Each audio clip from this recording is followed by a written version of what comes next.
اور اصلی توبہ کی بڑی اہمیت ہے، بڑی اہمیت ہے۔ 99 قتل کرنے کے بعد بھی وہ بندہ بنی اسرائیل کا صرف کیا کیا تھا؟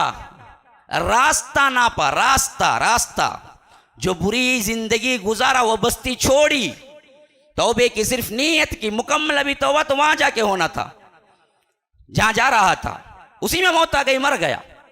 تو رب نے کہا کہ یہ توبے کے ارادے سے نکل چکا ہے، اسے معاف کرو۔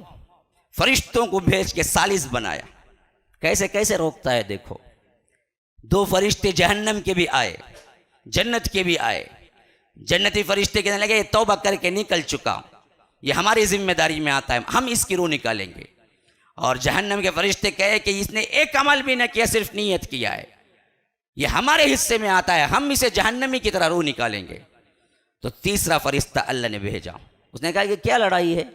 کہا کہ دیکھو یہ ذرا کچھ ایک کام بھی نہیں کیا اور مکمل 100 قتل کیا ہے لوگوں کا، یہ جہنمی نہیں ہے؟ تو جنتیوں نے کہا کہ 100 قتل کیا لیکن اس نے تو توبہ کر کے آگے بڑھ گیا۔ تو وہ تیسرا ثالث فرشتے نے کہا ایسا کرو، جس بستی سے وہ نکلا تھا، جس نے ایک بستی میں جانے کا وہ ارادہ کر رہا تھا، ان دونوں کا فاصلہ ناپو، جس کا فاصلہ بڑھ کے آئے وہ لے جائیں۔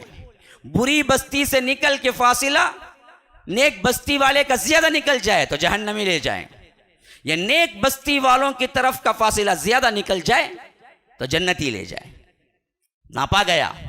حدیث کے الفاظ ہیں، حدیث کے الفاظ ہیں، جب ناپنا شروع ہوا تو وہ بندہ جہاں گرا موت کے وقت، وہ نیک بستی اور بری بستی کے بالکل درمیان میں مرا تھا، 1 انچ بھی ادھر بھی نہیں، 1 انچ بھی ادھر بھی نہیں، بالکل درمیان میں۔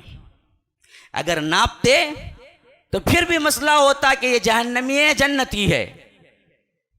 تو حدیث میں یہ الفاظ ذکر ہیں کہ اللہ نے اپنے معجزے سے اسے 1 انچ ڈھکیل دیا، اس میت کو آگے نیک بستی والوں کی طرف۔ جب ناپتے ناپتے پہنچے تو نیک بستی کی طرف جو جا رہا تھا وہاں وہ 1 جان آگے جا چکا تھا، لاش کو اللہ نے 1 جان آگے ڈھکل دیا اپنے حکم سے، اور ناپا گیا تو وہ 1 جان آگے نکلا، اور رب نے کہا کہ لے جاؤ اس کو جنت لے جاؤ۔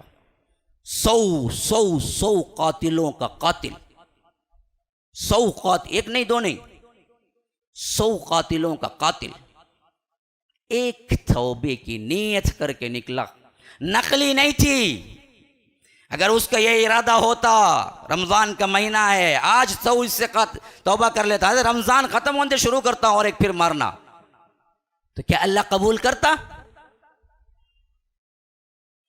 کیا اللہ فرشتے کو بھیجتا؟ کیا اللہ تبارک و تعالی جنتی بناتا؟